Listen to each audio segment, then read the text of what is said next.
Hello folks, Joe Cabello Sorensen here. I am a worldwide trainer for the use of chlorine dioxide in residential and commercial establishments. Also a consultant, a private consultant for the use of chlorine dioxide in vapor form. Today we're going to be talking about the 200 gram kit. So the 200 gram kit has a part A and a part B. So let me make sure I have it upside the right way. So it has a part A and it has a part B. And when you're using this, you're going to open these packages up, and you're going to see me mixing this here in a minute. And I'm going to put I just want to go through this. So part A, part B, each side is 100 gram, which makes it a 200 gram total kit. Okay, so I always want to make sure I have a pair of scissors, very important that I have some scissors so I can open these bags up. Because once I'm in this suit, it's hard to move around and see easily, so I want to be able to have everything I need. I always have a ClO2 meter with me. The ClO2 meter will tell me when the ClO2 concentration in the air is too high for me to breathe without a respirator. So I use this. It also helps me know when it's safe to go back in the house. Now I can go into a home doing a 500 gram kit, or 500 gram, I'm sorry, a 200 gram kit takes between 5 and 7 hours, somewhere in there, to deplete completely.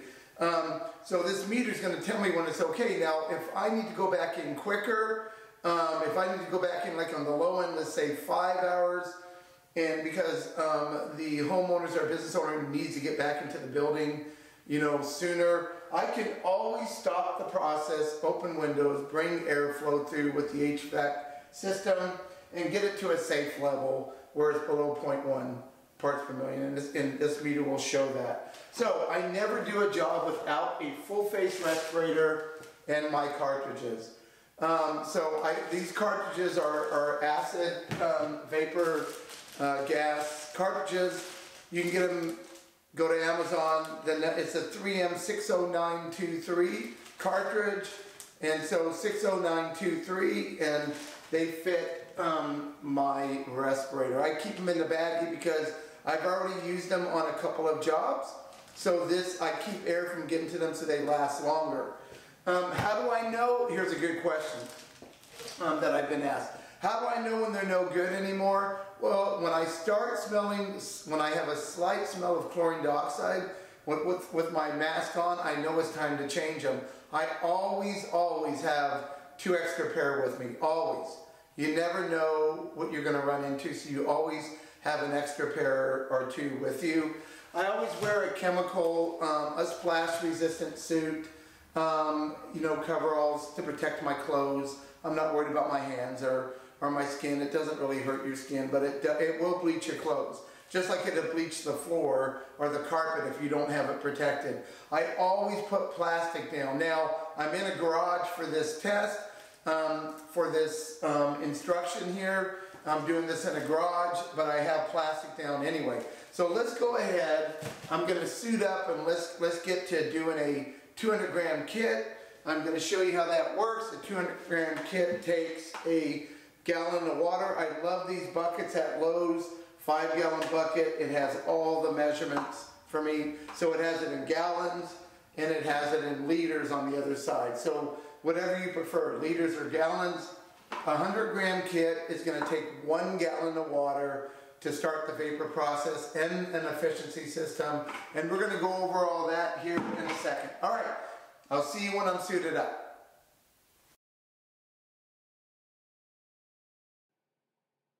Okay, here we are. I'm going to set up a 100 gram or a 200 gram kit. As you can see, we add 1 gallon of water to a 5-gallon bucket. Now the reason I have the tape on the side of the bucket, that painter's tape, is I try to, when I put my efficiency system, which I'm showing you right now, when I put the hose into the water, I don't necessarily want it touching the bottom because of sediment. So I kind of tape it where it sits off the bottom about 1/2 of an inch, and you'll see me do that. So I have 2 parts. I have a part A And I'm going to go in and I'm going to mix part A first. Now I can use a drill with a paint mixer that I have on the end of that drill, as you can see right there in the bottom corner. I can do it that way, or I can do it without the drill. I suggest you do it without the drill because if you could easily splash water onto carpet and you'll bleach it. So because I'm in a garage and I got plastic down, I might use it like that, right? Like if you're gonna mix, so you can see that I'm kneading the powder with my fingers because I don't want any lumps in the powder. Sometimes these packages come with a little tear, so I always have scissors just in case, and I just cut it off, and I can pour it in. So I do part A first. And you're going to see I'm going to pour it into the gallon of water. There's no lumps in it because I broke it up. I'm going to actually take it off the drill in this video, and I'm going to show you. I like this because it has a flat bottom on that paddle, so I can like break up anything on the bottom, and it stirs really well because it has the fins that help stir it. Now you can use a stick, you can use like a painter stick, you can use a whisk, whatever, anything to stir with. I just happen to like this. And you usually stir part A, 40 seconds to a minute. Just, it's never going to completely dissolve all the way. Sometimes it depends on what's in the water, the hardness of the water. But you don't need to worry about dissolving it completely. It's not going to dissolve completely 95% of the time.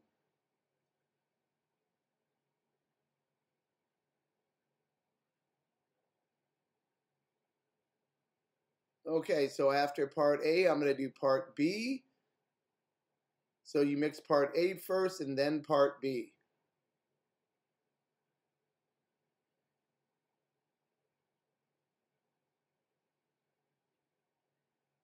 So I'm filling for the tear. I found it right where it is, and I can open it up.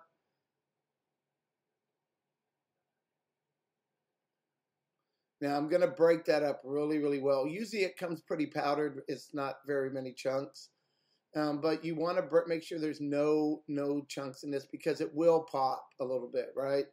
Like, it might sound like snap, like Rice Krispies or something in the bucket. But there's not a lot to worry about. But it's just better to break it up really, really well. And then if I don't have a place where I can tear it open, I'm going to use my scissors. I always have those with me.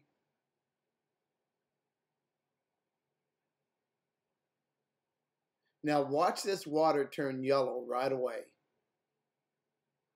See it starting to turn yellow? It's getting darker and darker.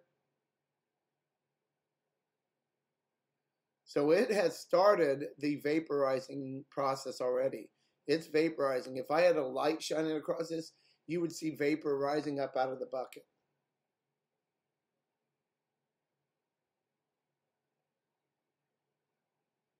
You can kind of see it a little bit. You can kind of see the vapor just a little bit coming out of the bucket. You can see it on the side how it looks a little bit yellow.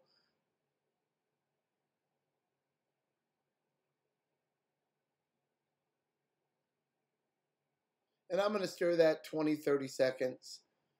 Get it mixed up really, really well inside the bucket. Always put plastic on the floor when you're mixing.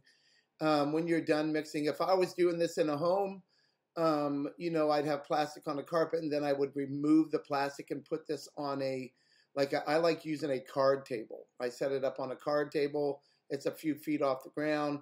I'm going to show you the inside of it. Well, I didn't do a very good job there, did I? Well, it's yellow on the inside. Okay, then I'm going to put my hose in the bucket, my efficiency system, which is going to give me air. I'm going to turn that on. So I'm going to put it in the bucket, and I'm going to use a piece of tape. The reason I have two pieces of tape is if I mess up one piece, I don't have to go try to find some tape. So I put it in a bucket. I make sure it's about 1/2 of an inch off the bottom, and I just tape it to the inside of the bucket right there, just like that. Real simple like.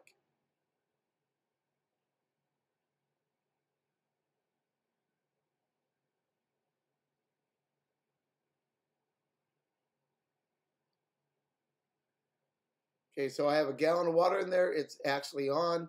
I'm going to get the camera and I'm going to show you a close-up of this real quick.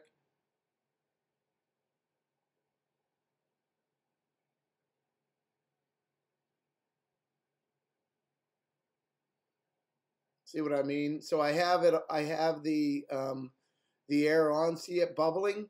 And it's off the bottom. And see how dark yellow it is? By the time this is done, it should look like a real slight yellow color. And see my meter going off right there? So it's maxed out right now because, of course, the vapor is coming out and it's reading the vapor.